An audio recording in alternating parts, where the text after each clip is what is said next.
नमस्कार मित्रों, आज हम बात करेंगे एक ऐसे ग्रह के बारे में जो सभी ग्रह के दोषों को नाश करता है। अगर किसी जातक की कुंडली में सूर्य बलवान हो और कोई ग्रह दोष भी हो, राहु शनि मंगल केतु इत्यादि के, तो सभी ग्रहों के दोष जो हैं वो कमजोर पड़ जाते हैं। साथियों, ग्रह जो हैं ये हमें हमारे पूर्व जनित जो संचित कर्म होते हैं उनके अनुसार ही इस जन्म में फल दिया करते हैं। कबीरदास जी ने कहा है, चलती चक्की देख कर दिया कबीरा रोए, दो पाटन के बीच में साबुत बचा न कोय। जीवन की कठिनाइयों और संघर्ष के बीच में हर इंसान पिसता रहता है। जो जागरूक और विवेकशील नहीं है वह भी संघर्ष और कठिनाइयों के बीच पिस जाता है।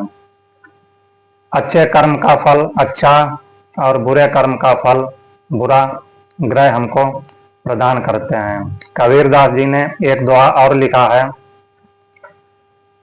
कि करता था तो क्यों किया, अब कर क्यों पछताए, बोया पेड़ बबूल का तो आम कहाँ से पाए। कहने का अभिप्राय, जो कर्म किए हैं अच्छे या बुरे, सेटेलाइट की तरह जो ग्रह हैं उन पर दृष्टि रखते हैं और उसी के अनुसार हर जातक को फल प्रदान करते हैं।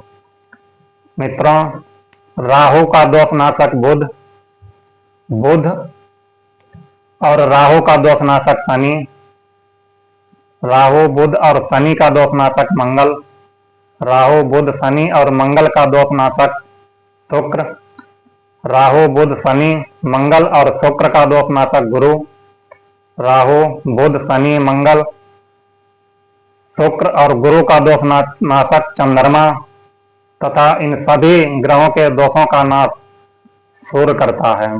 अगर किसी जातक की जन्म कुंडली में किसी प्रकार का दोष है और उसकी कुंडली में सूर्य बलवान होकर के बैठा हुआ है या उच्च के होकर के बैठे हुए हैं, अच्छे अंश बल के साथ अच्छे भाव में बैठे हुए हैं, दिग्बली हैं, भावबली हैं, विशिष्ट बली हैं, तो सभी प्रकार के दोष जो हैं, ग्रहों के दोष कमजोर पड़ जाते हैं। सूर्य ग्रहों के राजा हैं।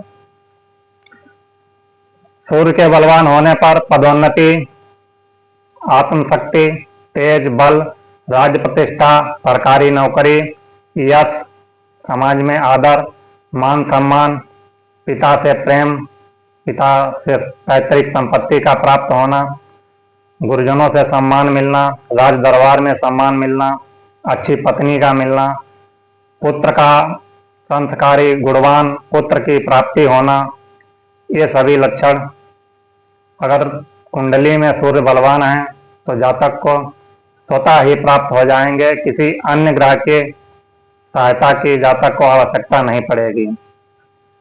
सूर्य ग्रहों के राजा हैं। सूर्य आत्मा का कारक है। सूर्य से हम पिता को देखते हैं, सूर्य से नेत्र संबंधी विकारों को देखते हैं। सूर्य तेज है, सूर्य प्रकाश है। जिनका सूर्य उच्च का होता है उनके चेहरे पर तेज होता है और राजा के समान पराक्रमी एवं तेजस्वी होते हैं। सरकार से, गवर्नमेंट से उन्हें सरकारी उच्च पद की प्राप्ति होती है, अच्छे संतान की प्राप्ति होती है। मेष, कर्क, सिंह, वृश्चिक और मीन राशि में सूर्य उच्च के और कारक हो जाते हैं। अगर सूर्य तुला में हो या शनि की जो शत्रु राशियां हैं इनमें हो तो सूर्य नीच के हो जाते हैं और अशुभ फल प्रदान करने लगते हैं। सूर्य उच्च का हो तो जातक तेजस्वी, बुद्धिमान, राजा के समान सुख भोगने वाला, पुत्रवान, गुणवान, सरकार से मान सम्मान पाने वाला, मजबूत निरोगी शरीर वाला तथा गुरुजनों एवं पिता का सम्मान करने वाला, अच्छी पत्नी प्राप्त करने वाला, ऐसे जातक का जो बड़ा पुत्र होगा वो 24वें वर्ष में कोई अच्छा पद अवश्य प्राप्त करता है। अगर किसी जातक की कुंडली में सूर्य पंचम भाव में बैठा हुआ हो, पंचम भाव संतान का होता है, तो प्रथम संतान मिसकैरेज हो जाती है, गर्भपात हो जाता है, क्योंकि सूर्य अग्नि कारक है, अग्नि तत्व की प्रधानता अधिक होती है। परंतु जो दूसरी संतान होती है वो पुत्र रूप में ही होती है। सूर्य पुत्र ही प्रदान करते हैं, सूर्य नर ग्रह हैं। और तेजस्वी पुत्र, बुद्धिमान, यशस्वी पुत्र की प्राप्ति होती है, जो अपने पिता का नाम रोशन करता है। अगर किसी जातक की कुंडली में सूर्य नीच के हों, अशुभ फल प्रदान कर रहे हों, या कमजोर अवस्था में बैठे हुए हों, पिता के साथ अवसाद रहेगा ऐसे जातक का, समाज में अनादर मिलेगा, पत्नी के साथ लड़ाई झगड़ा होगा, पिता पुत्र में लड़ाइयाँ होंगी, पिता से मान सम्मान पैतृक संपत्ति प्राप्त होने में बाधा आएगी, नेत्र विकार होंगे, समय से पहले नेत्रों की रोशनी जा सकती है, किसी भी सरकारी पद या गवर्नमेंट से किसी भी प्रकार का लाभ उसको प्राप्त नहीं होगा। अगर सूर्य नीच के हैं तो ये परिणाम आपको देखने को मिल सकते हैं। साथियों, सूर्य को बलवान करने के लिए शास्त्रों में कुछ उपाय बताए गए हैं। ज्योतिष के मर्मज्ञ कहते हैं, अगर किसी व्यक्ति का सूर्य अशुभ है, नीच है, या अच्छे फल नहीं दे रहा है, पिता के साथ अवसाद रहता है, घर में लड़ाई झगड़ा होता है, उपरोक्त जो फल परिणाम बताए हैं ये आपके साथ घटित हो रहे हैं, तो समझ लें आपकी कुंडली में सूर्य कमजोर है।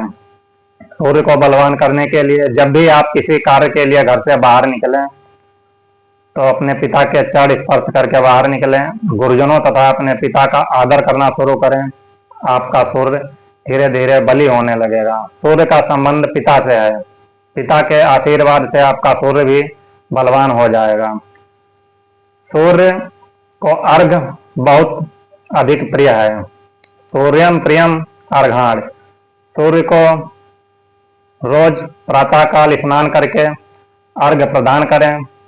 ओम सूर्याय नमः या ओम घृणी सूर्याय नमः इस मंत्र का 12 बार उच्चारण करते हुए तांबे के लोटे से सूर्य को जल प्रदान करें। जो अविवाहित हैं, विवाह की इच्छा से वो लाल चंदन या लाल पुष्प डाल करके सूर्यदेव को जल अर्पित करें। कान में सोना धारण करें, इससे भी सूर्य आपका बलवान हो जाएगा। आदित्य हृदय स्त्रोत का पाठ रविवार को करें, इससे भी आपका सूर्य कुंडली में मजबूत होगा और अच्छे फल देने लगेगा। नमक से परहेज करें या नमक कम खाएं, कम मात्रा में नमक खाएंगे या परहेज करेंगे तो भी सूर्य आपका बलवान हो जाएगा।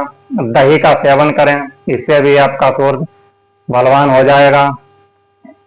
अपने पिता को सोना दान करें, इससे भी आपका सूर्य बली हो जाएगा। अगर आपका सूर्य कुंडली में कमजोर है तो किसी भी संबंधी रिश्तेदार से चांदी का गिफ्ट कदापि ना लें, इससे सूर्य आपका और कमजोर हो जाएगा। तो ये कुछ उपाय थे साथियों जो हमने आपको बताए। जानकारी अगर अच्छी लगे तो हमारे वीडियो को लाइक करें एवं जिनको ज़रूरत है उनके पास शेयर करें तथा हमारे चैनल को सब्सक्राइब करना बिल्कुल ना भूलें। राधे राधे, नमस्कार, धन्यवाद।